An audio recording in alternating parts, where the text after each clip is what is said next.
Okay, my name is Derek Ashmore. Like everybody here, I do DevOps automation and infrastructure code day in, day out. But when people ask, I tell them that I learn for a living. And I think in our field, it should be pretty obvious because in DevOps, the number of products that we need to know and be fluent in just keeps growing and growing, and it's not going to stop. So the question becomes, how do you get ahead? And how do you stay ahead once you're there? Tip number one, consistency. I dedicate somewhere between 6 and 8 hours per week, off hours, just basically learning.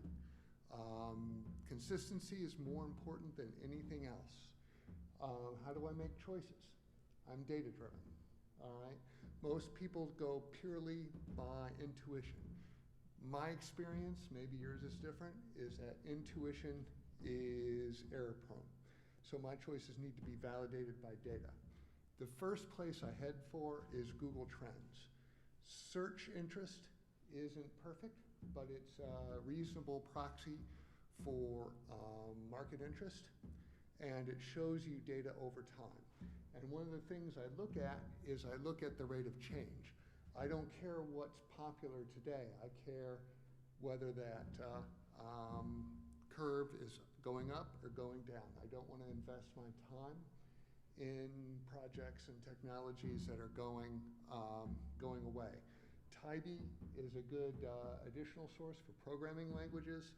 Job posting popularity, you take that buzzword and plug it into Indeed.com over a period of time, is also valuable information. I think like a VC.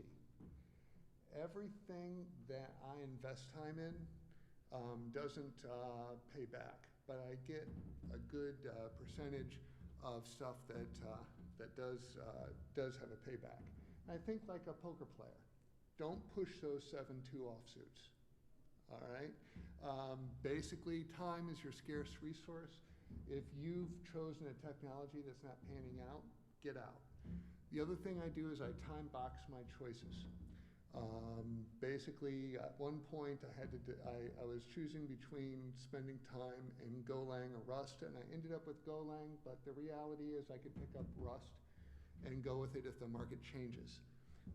If you look at my skill sets, I've given up the concept of learning everything as deep as I can long ago. I learn a little bit about stuff, and then as the need arises, I go deep. The other thing I do is I am very honest about how I learn. I learn best by building stuff. So that's how I do it. Other people, they want to read, they want to do classes. I'm not judging you, but you should be honest with yourself about how you do it. And due to the consistency, I get better at learning over time. So essentially, I learn how to learn. I basically am source control based because I build stuff. I find small iterations for how I learn work best. Big iterations basically make it too easy to fall down a rabbit hole, and no one likes to do that. Essentially, I invested time in learning tooling because my time's so scarce. I didn't want to waste it on busy work.